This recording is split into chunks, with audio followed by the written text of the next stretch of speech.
Well, howdy folks, welcome to Mower Mike. I hope you're ready for a very different video today. There will be no goofy intro, no dumb jokes, because today I've got a need for speed. Yes, I want to make the quickest, most efficient video on rebuilding the Nikki single barrel carburetor on the internet. Your Nikki carburetor is going to be on most of your lawnmowers. Specifically, we're going to be talking about the single barrel. That's these guys here. If you have one of these, this is a dual barrel. This is a different carburetor, slightly different process. You could probably learn something from this process, but I have not made that video yet. So when you look at your carburetor, you're probably going to have one or two types. Either one without the plunger on the bottom, that's this thing here that plugs into your engine. What that is that's a fuel shutoff solenoid valve. There's all sorts of videos on the internet, or one without. This process is going to apply to both. Also, you will have to remove your carburetor from your engine. I've got a totally separate video on yanking this carburetor off an old Forrest Gump snapper lawnmower, Briggs & Stratton 11.5 horse, but that is a completely different video because today we're just talking about popping this thing apart and what is its problems and how to fix it. So, first thing you got your carburetor. You notice mine's kind of clean. You might pressure washer clean it first to get the gunk off. But first thing, take off these two screws. Yes, they can be a complete pain in the butt. If you cannot get them off with a regular screwdriver, I like the DeWalt brushless. This thing is a little hammer drill. It does fantastic on these types of things. Really will knock the piss out of it. I'll put a link below, of course. All right, so when you take this off, your carburetor is probably going to be full of gunk. On my other video, I show the goo that was in here to start with.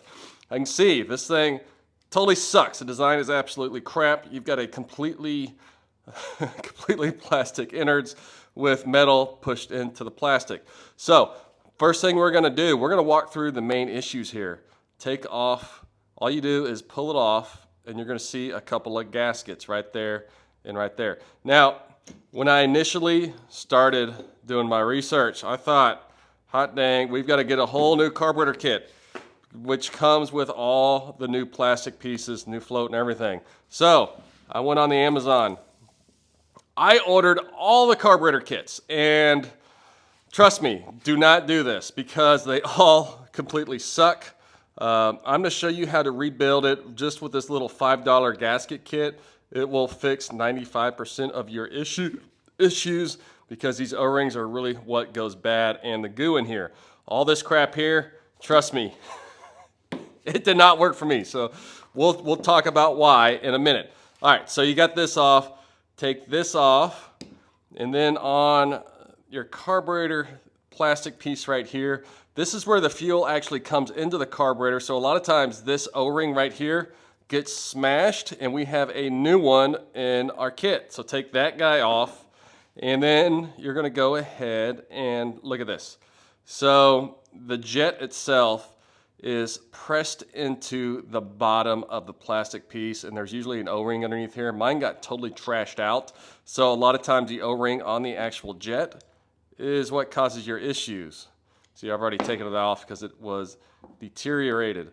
Make sure you to hang on to this jet because I'm going to show you how to fix it. We're going to put a new O-ring on this jet and fix her up. Now, when you have it this far apart, this is a good time to go through and clean everything, spray some carb cleaner through the jet, maybe a little brush. Also, you want to go through the whole carb body. On my other video, I show how to actually use an ultrasonic cleaner and carb cleaner, brushes, all that good stuff. You just have to make sure it is super, super clean. But we are going to skip that step for the ultra fast carb cleaning video. Now, real quick here. If you have this guy, it is a slightly separate setup. As you can see, it looks the same on the inside, but when you take it off, gosh, this thing here is gross. You will notice there is no jet pressed in the tip like the other one was because the jet is actually down inside of there. It actually drops in there. So what you'll do, take a little pick. Look at that. Jet slides in there. So when you rebuild this one, you're going to do the same process. You're going to essentially replace that little O-ring on the jet, as you can see right there. And then all you do is you drop it back in the hole, and you can use a little pick like this, put a link down below, and that's all you do. It presses in from the bottom, it presses in through there, versus down through there. because you get your solenoid that pops on the bottom there. All right, so that is all we're going to talk about that one. Everything else is going to be the exact same. Let's go ahead and replace the gaskets. You're going to have one bigger O-ring gasket that's going to slide on there. Come on, slide on there. All right, and you're going to push that all the way down. And when you do this one, make sure to put it on the plastic piece. Don't actually put it in the metal because it will slide in much, much easier that way. Also at this point, you know, if you want to buy a new needle, you can. I've got like 57 of them over here, so I'm actually going to go ahead and replace mine. You can see this needle here is what actually cuts off the fuel.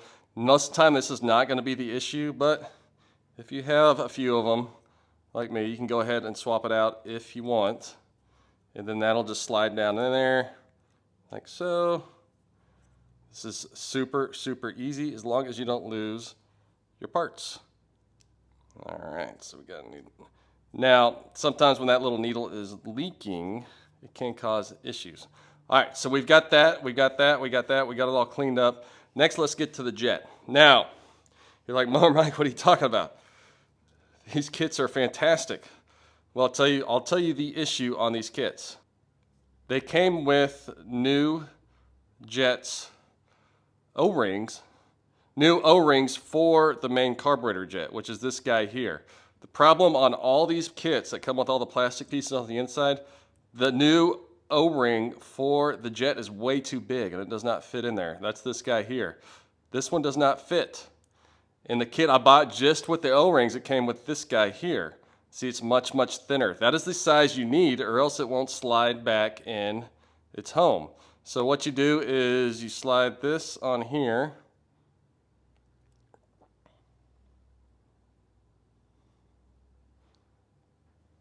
All right, and there you go. I can see that thing slides right around that little lip. And then if you have this style here without the plunger, you just shove it in there like so. There you go. All right, it actually slid down in there. I can see that thing is going to be super, super tight. All right, we finally got that sucker pressed in there. That was much tighter than I thought it would be. You may need a little WD-40 on that. Next step, you're going to look at this. And we need to put our new gasket on there, as you can see right there. Now this gasket is going to line up with the indentions on your plastic chunk that builds this thing. And when it goes around, you can see that plastic bit, the seal is not on the plastic. The seal is going to be outside. This is a carburetor bowl seal, so it's actually going to rest on the outside edge of that piece of plastic, and the inside it follows the little lines like so. So it's a very delicate process, folks. But you can see if my big goofy butt can do it, you can do it too. All right, I think we just about got it. And then it's going to slide in here. Now realize this guy here lines up with that there. So, come on, don't be scared. Stick it in there. All right. Let's see. All right, and that's it. I can see that gasket. It actually lines up along the outside of it. And then you just tighten down your bowl. And that is one rebuilt carburetor. Now let's zoom out and get my pretty face in here and we're gonna wrap this sucker up. Well, gang, I know this is our super quick video, but I had to do a super quick shot of the real belle of the ball. This Snapper high-vac 28-inch single blade lawnmower, the 11.5 horse Briggs that we're gonna strap this thing back on. Just a super, super cool lawnmower. Again, I'm gonna have a whole nother video down below that shows me taking it off, cleaning it, and much more detail into that. I do want to stress that I am very pissed off at the Amazon carb kits. Buyer beware if you're getting those suckers, but it does seem like if you just get those O-ring kits like I got, that's going to solve most of your issues, because most of your issues is those rubber O-rings over years. They just fall apart. Gas starts going where it should not go. So with that, Mower Mike's out. If you have any other lawnmower issues, I'm sure one of my million freaking stupid videos out there will help you at least think about it. So with that, I'm out of here.